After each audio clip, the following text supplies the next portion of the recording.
Hello everybody, hope we're all doing well.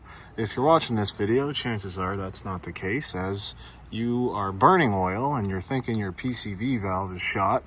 Hopefully that's the case here, as it's a $20 fix here in Canada.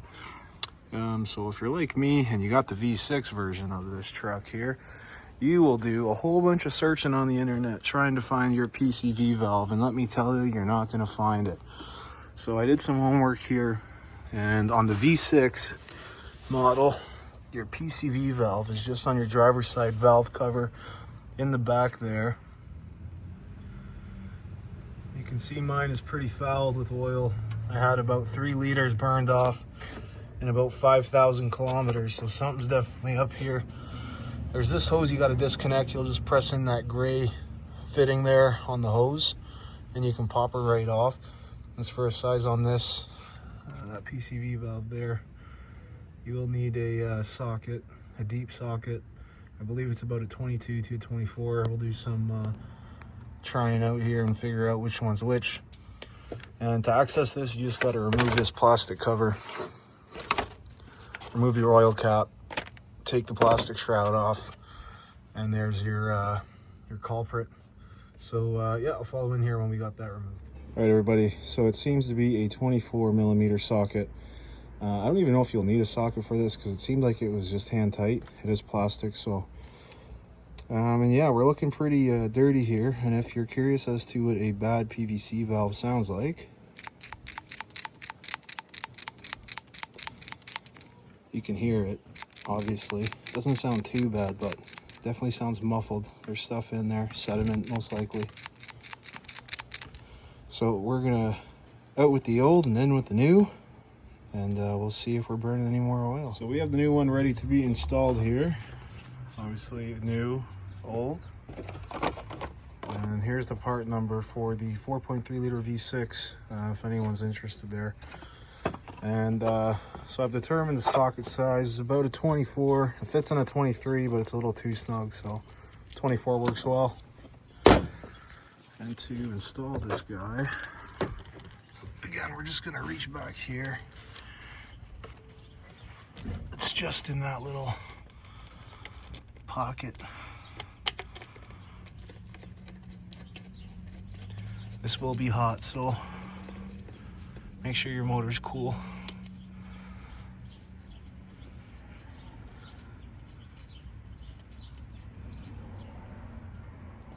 And I'm just gonna hand tighten it for now. Oh, that green plug's gone. And then to hook this guy back up, again, it's this fitting here. Hard to see, but that fitting there, it's gonna pop her on. Actually, you know what? Let's give this guy a go with the socket. Just to get a couple more turns. You don't, again, it's plastic, so you don't want to blast this freaking thing, but it's high pressure, so you want to do your due diligence. And so we have the fitting ready to go on. Quick little pop. Bang, that's what you want to hear. So that is fully installed. And now hopefully we don't burn no more oil.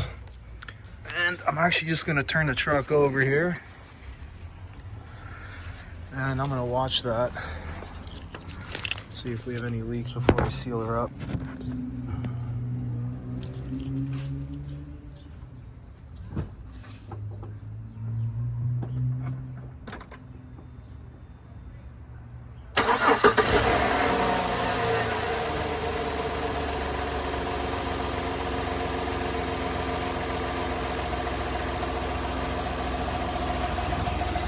So I'm kind of an idiot. I remembered I wanted to shake that guy to see the difference between the old and the new, see if that even was the one,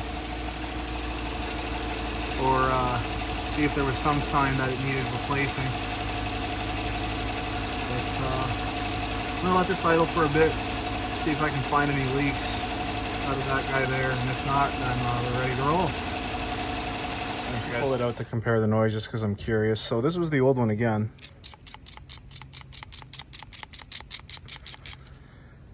And in my opinion, it actually sounds better than this new one. I don't know. From what I've seen online is that you want to hear that audible, you know, something's rattling in there, almost like a can of spray paint. But here's this one, the new one.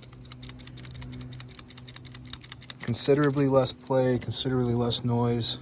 I'm going to take it that that's how it's supposed to be. I did check that little spring-loaded bit in there. It does have full range of motion. So I'm kind of assuming that it's, in this model at least, maybe it's supposed to be like this, and with time it loosens up and gets that play that I'm talking about there. So we're just gonna thread this back in, again hand tight.